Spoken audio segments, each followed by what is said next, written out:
Bonjour à tous, bienvenue dans un nouvel épisode de Maléa. Aujourd'hui, je reçois Pete Bacardi, qui est rappeur, auteur, compositeur, producteur. Je ne sais pas s'il y a d'autres choses, mais en tout cas, il fait tout. Et aujourd'hui, il va venir se livrer à nous. Il va parler de carences affectives. Il va nous raconter son histoire. J'ai hâte de l'entendre. Je vais m'éclipser pour le laisser seul face à la caméra. Et j'espère que son histoire vous touchera. On se retrouve tout à l'heure. Hello Pete. Bonjour, Comment vas-tu? ça va et vous? Ça va très bien, merci. Alors, peux-tu te présenter un peu pour nous? Donc, Pete Bacardi, rappeur, producteur, manager, cofondateur du CIMA, Salon des industries musicales d'Afrique francophone. Mon label aujourd'hui s'appelle Colprod, j'en ai eu plusieurs, j'en ai eu un qui s'appelait Empire Company. J'ai fait partie aussi j'ai eu aussi le label Première Classe avec Jackie et Benji, Stéphane et Patou, et j'ai fait partie du secteur A. Tout à fait, merci. Alors, on connaît tous ton tube Si loin de toi, qui exprime le vide laissé par la perte prématurée de ta maman. Ouais. Tu as grandi sans ta mère, qui est décédée alors que tu étais encore petit. Quel âge avais-tu? J'avais 9 mois. 9 mois, voilà. Ouais. J'avais 9 mois quand ma mère est décédée. Ouais. Alors, peux-tu nous parler de l'environnement dans lequel tu as grandi? En fait, j'ai grandi des souvenirs que j'ai parce que Ok. à 9 mois, j'ai pas de souvenirs. Ouais. Mais du peu dont je me souviens, j'ai ma grand-mère paternelle qui m'a récupéré. Ok. En fait, je vivais chez la famille de ma mère. Et donc, quand elle est décédée, ma grand-mère paternelle m'a récupéré avec mon grand frère. Ok. Et c'est dans un environnement assez paisible, équilibré que j'ai grandi. En tout cas, jusqu'à l'âge de 4 ans. D'accord. Donc, j'étais avec mes tantes, mes oncles, ma grand-mère, surtout ma grand-mère qui a eu un très grand rôle. Parce que c'est elle qui a joué un peu le rôle de maman, en fait. Tout à fait. Jusqu'à l'âge de 4 ans. Et voilà, je sais que ça fait partie des souvenirs marquants que j'ai de mon enfance. D'accord. Jusqu'à l'âge de 4 ans. Pourquoi? À l'âge de 4 ans, parce que mon père était en France. D'accord. Et après la mort de ma mère, il a rencontré une autre femme qui est devenue ma deuxième mère, qui est la mère de mon petit frère Dossé. Oui. Et deuxième mère parce que je suis pas sorti de ses entrailles, mais c'est tout comme. Et donc, à l'âge de 4 ans, mon grand frère et moi, on l'a rejoint avec mon père en France. Et voilà, elle a contribué à la base de mon éducation en tant que jeune garçon, la base de mon éducation scolaire aussi. C'est grâce à elle que je peux me targuer d'avoir cette maîtrise de la langue française parce qu'elle me faisait apprendre et le dictionnaire. Donc, chaque jour, je devais apprendre un mot et je devais lui réciter la signification après.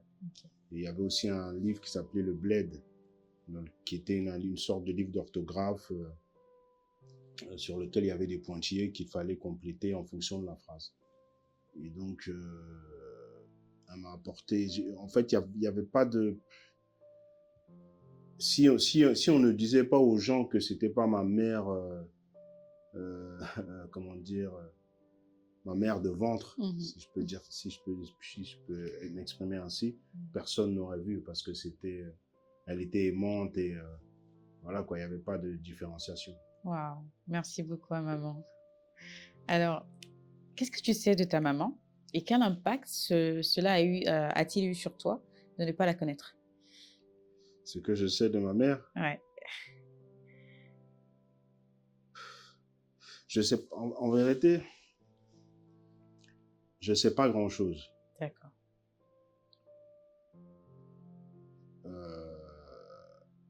Je pense que l'essentiel pour moi, c'est de savoir que c'est ma mère. Ok. Les conditions de sa mort, j'ai eu de brèves infos, mais je me suis jamais aventuré Beaucoup plus loin. à aller beaucoup plus loin. Ok. Et quel impact, vous m'avez demandé quel impact Oui. ça a eu. Quel impact ça a eu Bah, de ne ça, pas la connaître?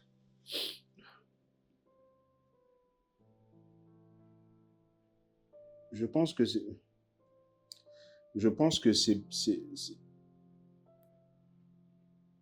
comment dire, en parlant de ça, là, je me rends compte que j'ai jamais vraiment fait le deuil. Et j'ai peut-être jamais fait le deuil parce que, justement, je peux difficilement faire le deuil de quelque chose d'abstrait. Et, mais je sais qu'il y a un manque, je sais qu'il y a une volonté de connexion de ma part. Et c'est d'ailleurs ce qui m'a inspiré le titre que j'ai écrit en hommage à elle. Mais il y a quelque chose de divin aussi parce que sans la connaître, je lui parlais comme si je l'avais connue et qu'elle m'avait lâché à un moment de ma vie. D'accord. Et il y a plein de fois dans le morceau, je dis j'ai envie à l'être d'avoir avec lui ce qu'elle a de plus cher sans chercher à lui prendre car je sais ce que ça vaut. Parfois, il m'est arrivé d'avoir des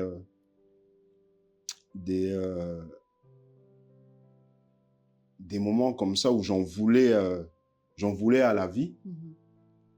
Parce que c'est un besoin, en fait, c'est un besoin qui est naturel. On a naturellement, vu qu'on sort des entrailles de nos mères, il y a quelque chose de naturel qui est nécessaire. Et c'est ce nécessaire-là qu'inconsciemment je cherchais, en fait, que j'ai toujours cherché, mais en me basant sur rien, puisque j'ai pas de concret pour me faire une idée d'une odeur, d'un mot, d'une fessée, d'un conseil, j'ai pas ça. Et j'ai le sentiment que l'humain a besoin de ça, pour se construire, l'humain a besoin de toute cette énergie. Ouais. Okay. As-tu déjà questionné ceux qui pourraient te donner des réponses? Sinon, pourquoi? Parce que j'ai peur, j'ai jamais vraiment questionné, ça a toujours été des questions très évasives.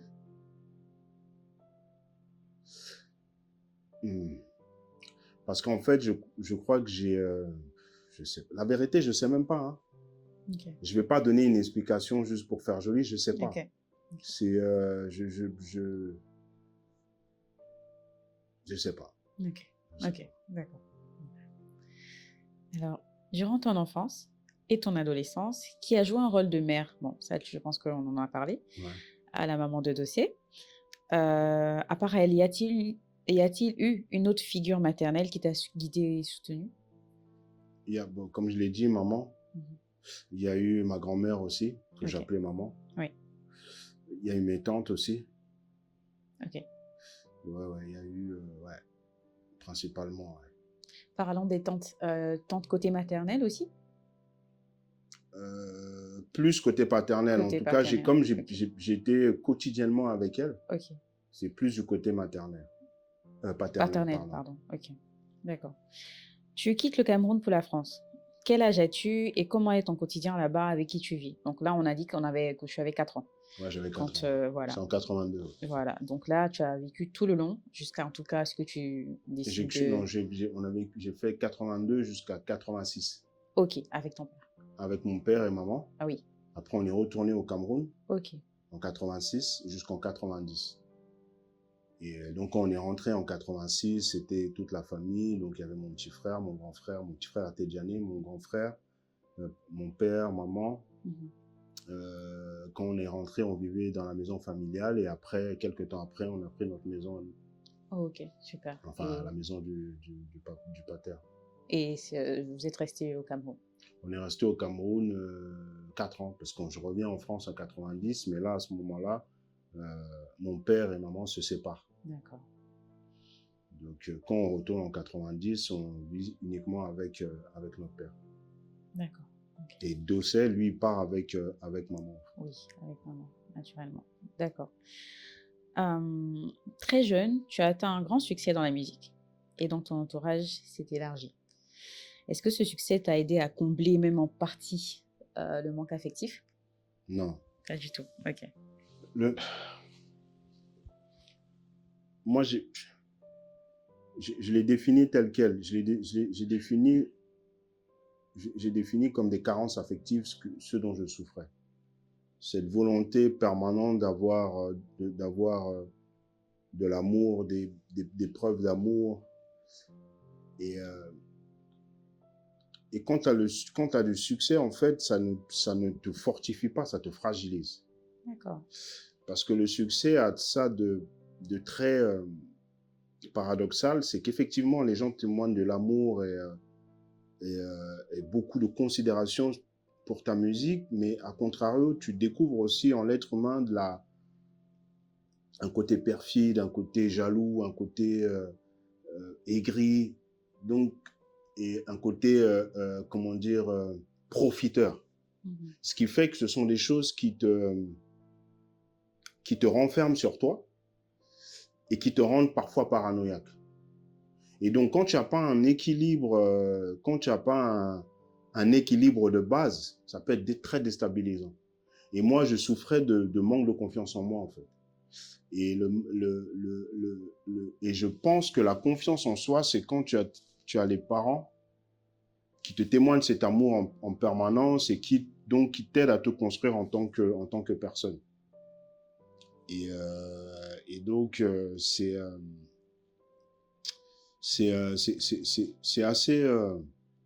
assez douloureux et éprouvant. Et le danger de tout ça, c'est d'essayer de trouver cette solution à travers une femme. Ok. Et je pense que ça a été longtemps mon erreur. Justement, j'allais en venir. Ouais. Ok. D'accord. Justement, qui dit adolescence, succès, dit femme. Ouais. Effectivement. Comment étaient tes relations avec les femmes à ce moment-là? Mes premières relations, elles étaient naïves. Mhm. Tu découvres la femme,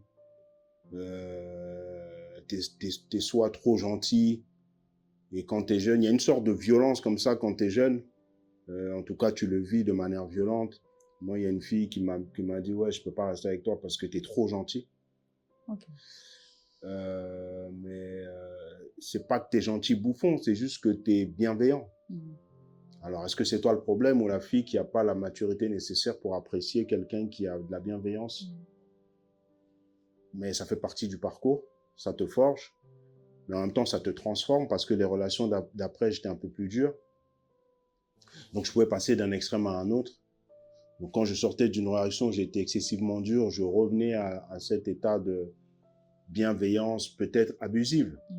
Mais il y a un moment où j'ai identifié dans ma recherche de conjointe, de copine, puisqu'on était jeunes, je me suis rendu compte que je cherchais des filles qui allaient me materner. D'accord. Et c'est souvent un mauvais calcul. C'est souvent un mauvais calcul parce que la femme est là pour te compléter, pas pour te materner, même si il y a des femmes qui sont naturellement maternelles, sans qu'on ait à leur demander d'avoir un esprit maternel. Et il y a des femmes qui sont, parce que chacun de nous vient avec ce qu'il est, avec ses douleurs, avec sa construction, avec son enveloppe. Et donc, il y a des femmes qui, ce sont des bonnes femmes, mais elles peuvent être de bonnes mères aussi pour enfants, mais ce n'est pas des personnes qui vont materner le mari, parce que je ne pense pas que ce soit leur rôle. Oui. Et donc, moi, ça m'a causé beaucoup de tort parce que j'avais des attentes. Et comme on dit, c'est de l'attente que naît la déception. J'avais des attentes que les personnes en face ne pouvaient pas me donner parce qu'elles ne comprenaient même pas. Elles ne pouvaient même pas, puisque je n'exprimais pas mon besoin. Elles ne pouvaient pas combler mon besoin. Et quand même elles auraient compris mon besoin, est-ce qu'elles en avaient les capacités? Et donc, du coup, ça créait, de mon point de vue, une grande frustration, des douleurs permanentes et donc une mauvaise appréciation des personnes en face. Et donc, du coup, ça ne veut pas dire que la personne en face n'avait pas de défaut qu'elle était irréprochable, mais ça créait quelque chose de pas sain. D'accord. Et j'allais souvent, en tout cas dans 2-3 relations, j'allais souvent chercher dehors un réconfort que je considérais ne pas avoir dans mon couple. Et donc, on rentre dans une logique adultérienne et donc, bien évidemment, ça crée un gros problème dans le couple. L'infidélité, c'est pas quelque chose voilà, qui est bien vécu autant pour l'homme que la femme. Donc, ouais, c'était assez problématique. C'était assez problématique. Ouais.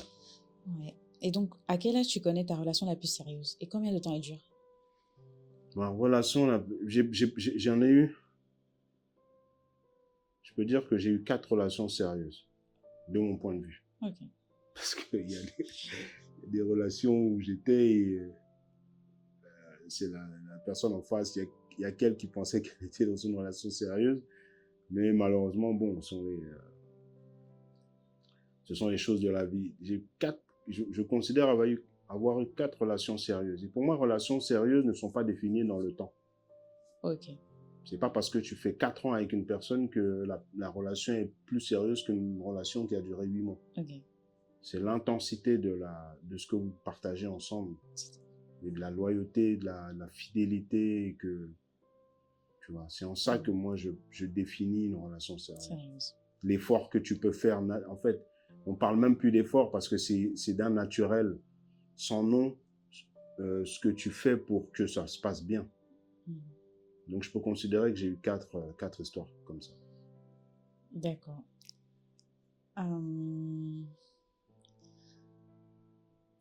Aujourd'hui, on parle de carence affective. Ouais. Et tu disais tout à l'heure que tu recherchais des preuves d'amour. Qu'est-ce que tu recherchais réellement dans ces relations, ces 4 relations sérieuses? Était-ce un besoin d'amour inconditionnel ou quelque chose de plus profond lié à ton histoire personnelle, justement? Je sais pas, justement. C'est ça qui est fou, c'est que tu ne sais pas tu ne sais pas juste ce que tu cherches, à ce que ou la nature ou des signes te permettent de comprendre des choses. C'est ça. Les premières relations, je pense pas que j'avais conscience de ça. C'est ma toute dernière relation qui a duré en longueur, où je me suis rendu compte à un moment que je demandais beaucoup à la personne en face. En tout cas, j'attendais des choses. Mais sans même l'exprimer, en fait. Sans l'exprimer, j'attendais des...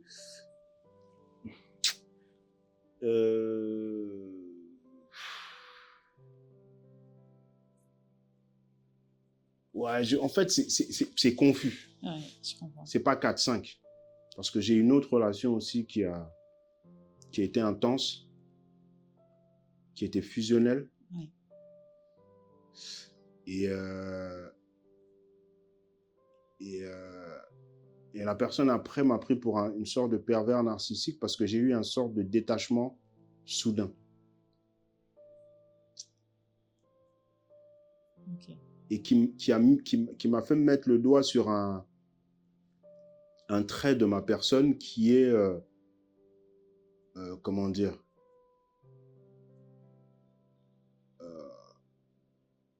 une sorte de manque de sérénité sur l'engagement. D'accord. Je ne sais pas si j'arrive à me faire comprendre. Oui, je comprends. Parce que tout ça mélangé, même si tu mets le doigt sur des choses, par exemple, aujourd'hui, si je dois avoir une femme, je vais pas attendre d'elle qu'elle soit maternelle, je vais juste attendre d'elle qu'elle soit une bonne femme, une bonne partenaire, une bonne amie, une bonne confidente, une belle personne avec laquelle j'aimerais partager mon quotidien. Mais tout ce dont je parle là te détraque quand même. Et parce qu'il y a des situations de cause à effet, c'est-à-dire que en attendant quelque chose que tu ne trouves pas, tu vas le chercher ailleurs, donc tu fais du mal à la personne qui, elle aussi, réagit à ton mal. Et tu vois, ça devient un cercle tortueux comme ça. Et donc, il y a des traumatismes qui émanent de ça. Ouais. Et donc, ces traumatismes qui te font te renfermer, et qui te font envisager la vie de couple de manière très péjorative. Moi, ça a longtemps été mon cas. Parce que tu te dis, ouais, ça sera toujours la même chose, ça finira toujours pareil, etc., etc., etc. Mais l'avantage d'être à l'écoute, d'avoir un entourage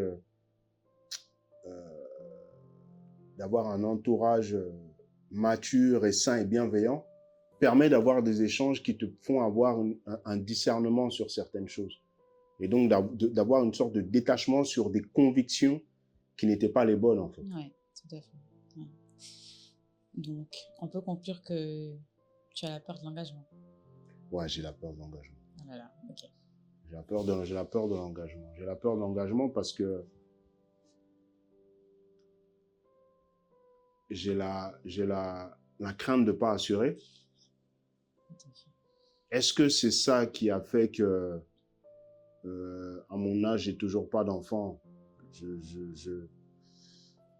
Je sais pas, tu vois, c'est très, en fait, c'est très confus. L'aspect psychologique, c'est confus.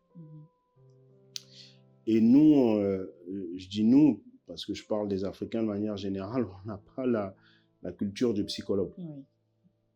On n'a pas la culture d'aller se confier à une personne que tu ne connais pas, à qui tu vas commencer à raconter ta vie.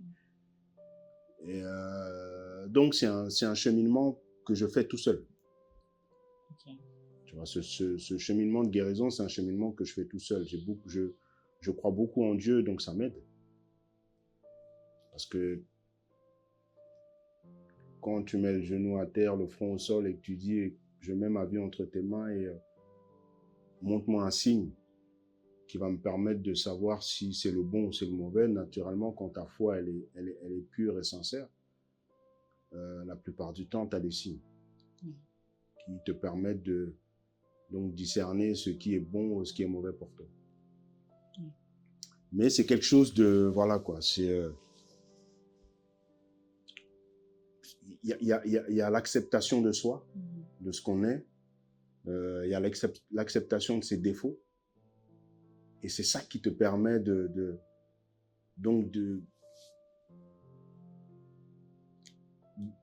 résoudre petit à petit, un à un, les problématiques qui peuvent être en toi.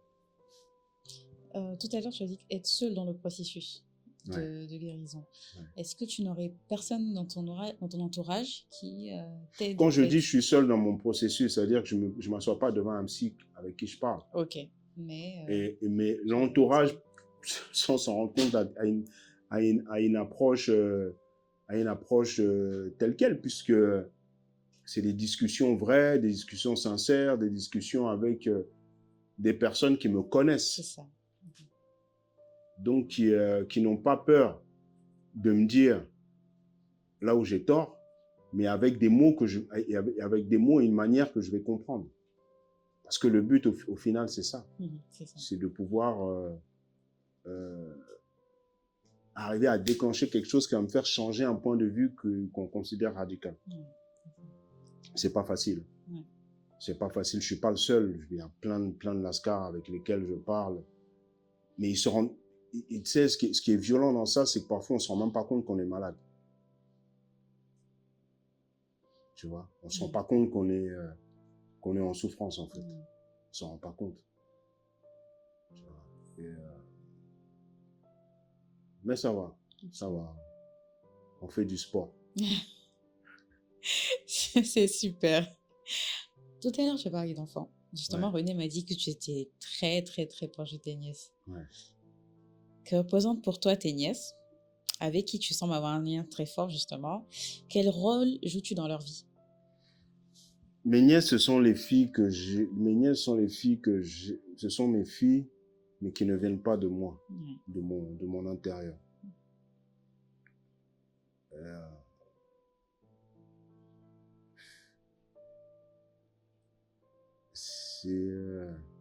Ce sont mes enfants, en fait. Et mon rapport avec elles, c'est un rapport d'amour, c'est un rapport paternel, c'est un rapport amical, parce que je veux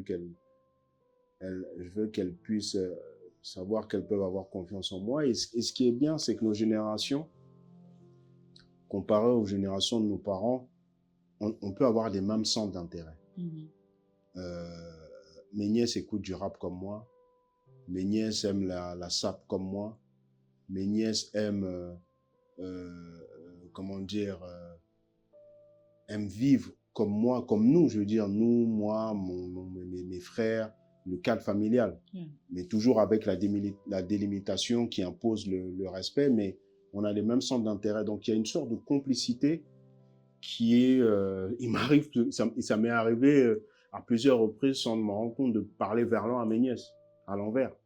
Tu vois, et elles comprennent, elles me répondent pas à l'envers parce qu'elles savent que c'est leur tonton, mais tu vois, je m'en rends même pas compte. Et donc voilà, ce sont les enfants que j'ai toujours voulu avoir. Ok. Donc, tu veux avoir des enfants? Oui, bien sûr. Ok. Je veux avoir des enfants. Tu as peur d'avoir des enfants? C'est ce que je dis en fait. Je mets des mots, mais j'en ai pas la certitude. Okay. Je ne sais pas si c'est la peur, je ne sais pas si c'est parce que la nature n'a pas voulu encore me faire don de ce cadeau. C'est peut-être parce que je n'ai pas encore rencontré la mère. J'en sais rien, en fait. D'accord. Tu vois, mais voilà, quoi. Tu vois, j'ai pas de... Ouais, j'ai pas de... Je peux pas te dire que je sais pourquoi. Tu vois ce que je veux dire? À un moment donné, on se posait des questions si j'étais... tu vois, j'avais la capacité d'en faire. J'ai la capacité puisque dans ma folle jeunesse, il y a des filles qui ont eu tu vois, des moments de décalage au niveau de leur période parce que justement, elles étaient, tu vois, elles étaient enceintes et que la jeunesse faisant, la première décision, c'est de pas garder l'enfant. J'ai des regrets dessus. Parce que je me dis que si j'avais pas fait ça, bah aujourd'hui, j'aurais au moins un marmot de 18, 20 ans. Mais voilà, si jeunesse savait, hein. Quand tu es jeune, tu sais pas souvent ce que tu fais. Mais après, effectivement, quand j'ai été plus mûr, ouais, j'ai pas eu de situation où j'ai été père de famille. Okay. Si loin de toi est une chanson très personnelle. Justement, en la créant, est-ce que tu as trouvé une forme de thérapie ou au contraire, tu as eu l'impression de réouvrir une blessure en parlant de ce vide laissé par ta mère? C'est tout ça mélangé. Tout ça mélangé, les deux. C'est tout ça mélangé parce que mon intention première, c'est de dire, mon premier album, je le fais, j'ai 17 ans, je dis, je peux pas ne pas rendre hommage à la personne qui me permet de faire ça, qui m'a donné la vie. Donc, c'est dans cette logique que je décide de faire le titre.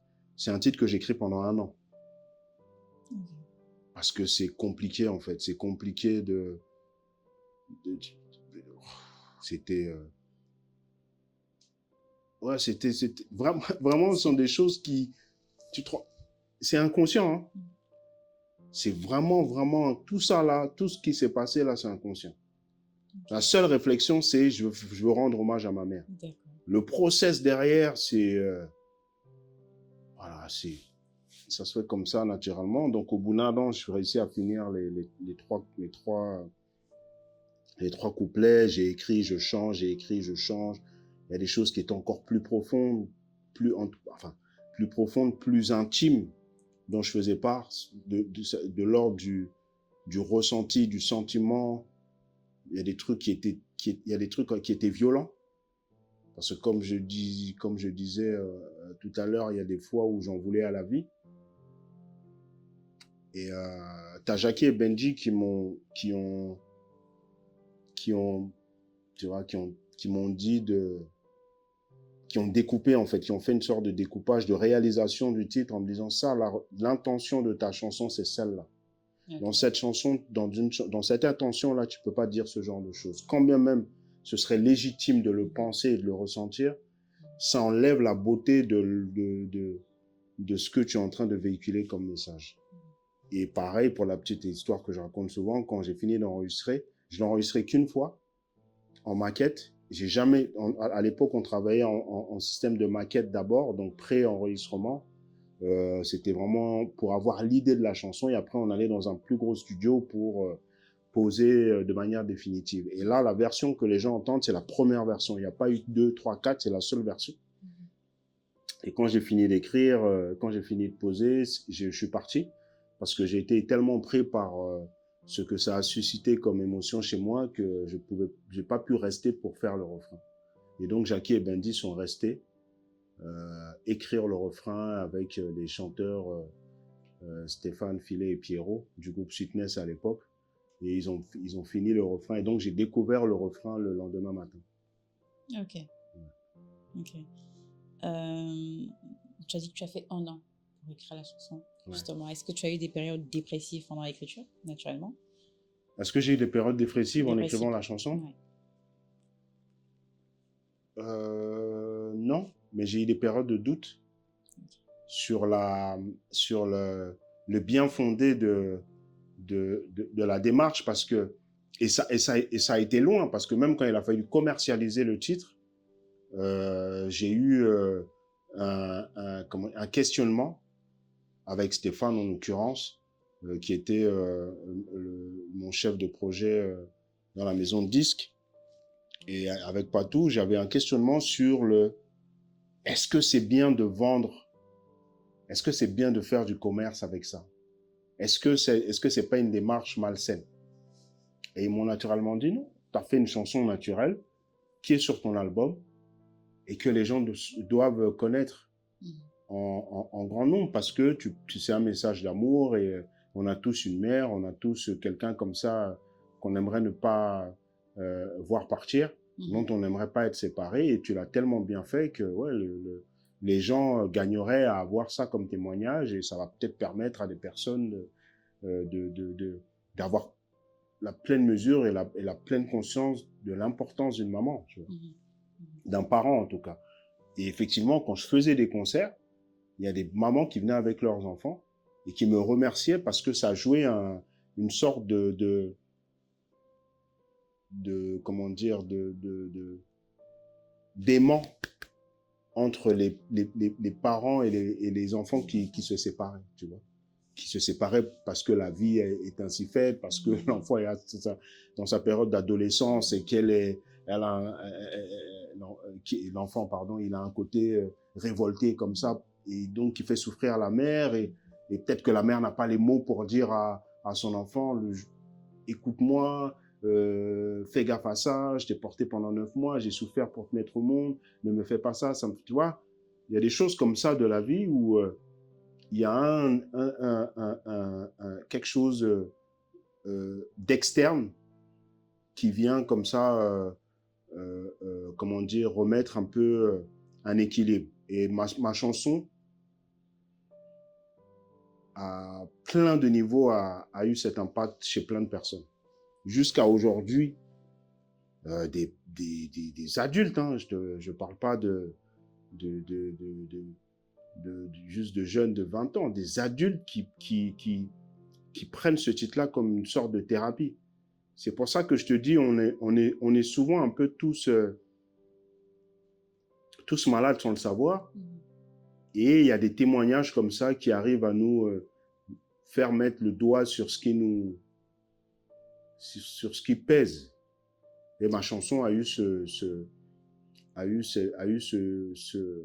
pouvoir-là. Et c'est une bénédiction, en fait. Cette chanson, je la vis comme une bénédiction et je me dis que, in fine, elle est morte sans l'être. Parce que chaque fois que je la chante, ouais, je sens qu'il y a un moment spécial. Et tu sais, c'est assez bizarre. Plus je prends de l'âge, plus je la chante et moins j'arrive à la finir. Ah oui, Ouais, pourquoi? c'est très bizarre. Oui. C'est très, très bizarre. Alors, c'était justement, enfin, tu as déjà répondu, c'était ma prochaine question, c'était comment on se sent justement quand on voit l'impact qu'on a sur ces familles, sur ces Ouais, personnes. Et comme tu as dit, c'est une bénédiction, quoi. ouais, c'est une Franchement, bénédiction. L'impact, la chanson, là, ouais, c'est un truc de fou, en fait. ouais, c'est génial. C'est un Ouais. truc de fou. Alors, tu as une place importante au sein de ta famille. J'ai Donc, une place importante au sein de ta famille. Donc, comment arrives-tu à concilier ce besoin d'affection que tu ressens justement depuis si longtemps avec les responsabilités que la vie t'a imposées dans ta famille? Comment j'arrive à... Concilier ce besoin d'affection justement que tu ressens depuis si longtemps avec les Je le responsabilités compense. que tu... Ok. Je le compense parce qu'en fait, je cours derrière quelque chose que j'aurai jamais. Hmm. J'ai de l'amour autour de moi, attention. J'ai beaucoup, beaucoup d'amour et j'en suis... vraiment, j'en suis... je me sens béni pour ça. Ouais. Mais ce que je recherche là, qui est un grand point d'interrogation, je ne l'aurai jamais. Hmm. Donc, je me fais une raison et je vis avec la réalité que la vie me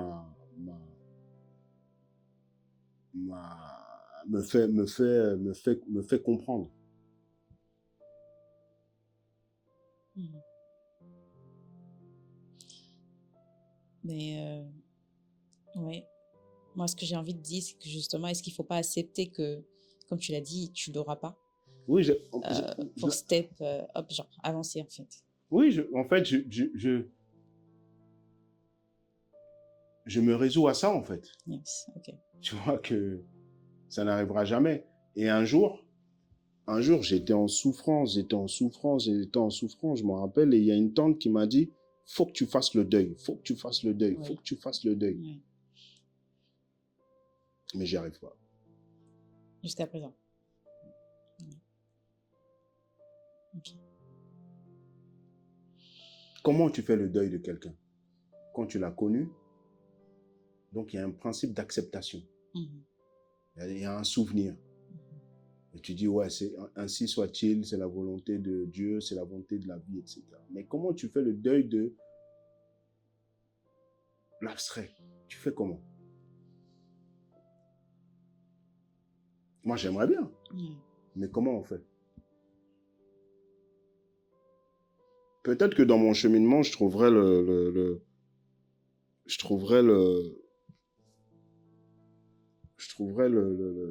la réponse, j'en sais rien. Mais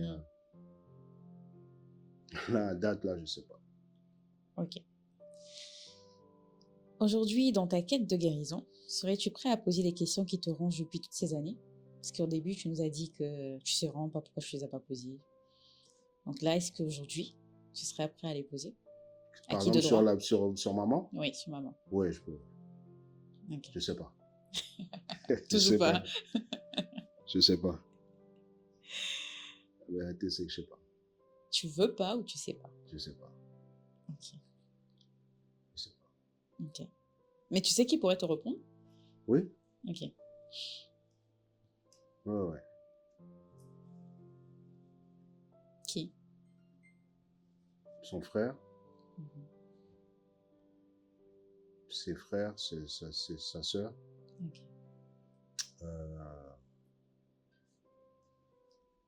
Mes oncles et mes tantes du côté de papa aussi.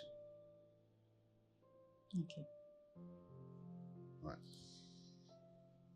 Est-ce que tu aurais voulu que quelqu'un parmi eux entreprenne cette démarche-là envers toi? Ils ont cette démarche. Ok.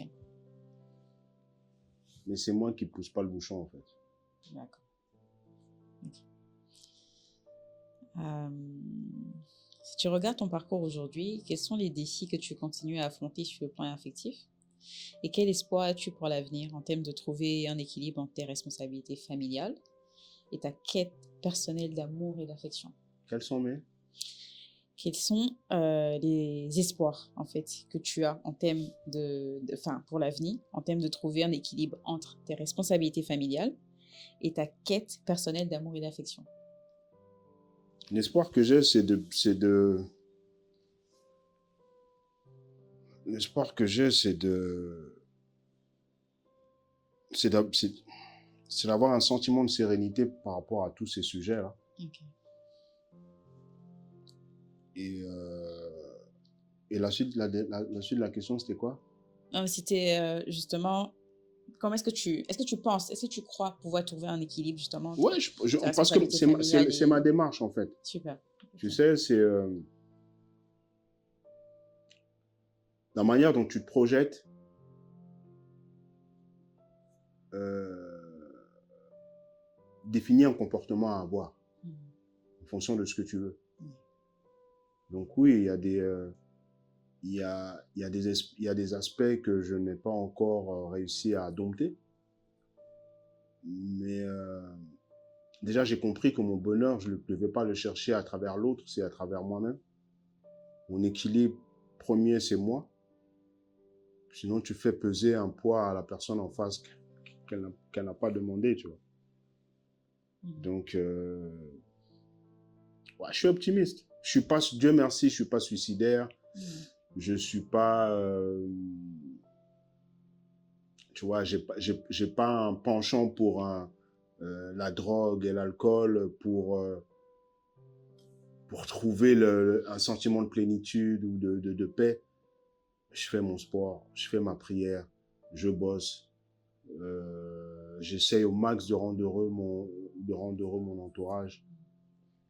Je pensais être dans une sorte d'équilibre dans ce sens. Donc voilà, mon cheminement, il est personnel, il est intérieur et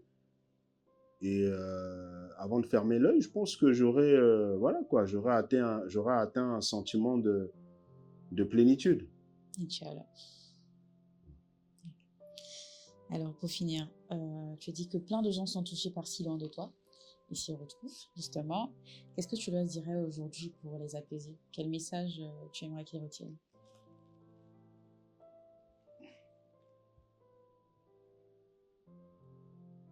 J'ai pas vraiment de message. Mhm. J'ai pas de message parce que ce serait parler de manière générale alors que chaque situation est spécifique. Mhm. Ok. Chaque situation, c'est du personnel, c'est du vécu personnel. Le seul message, c'est l'amour en vrai. Si on peut parler d'un message, c'est l'amour. Et l'amour a plusieurs formes. L'amour a plusieurs manifestations. C'est la seule chose que je peux dire. C'est de mettre l'amour au centre de toute chose, Mhm. au max. Super. Merci, Pete.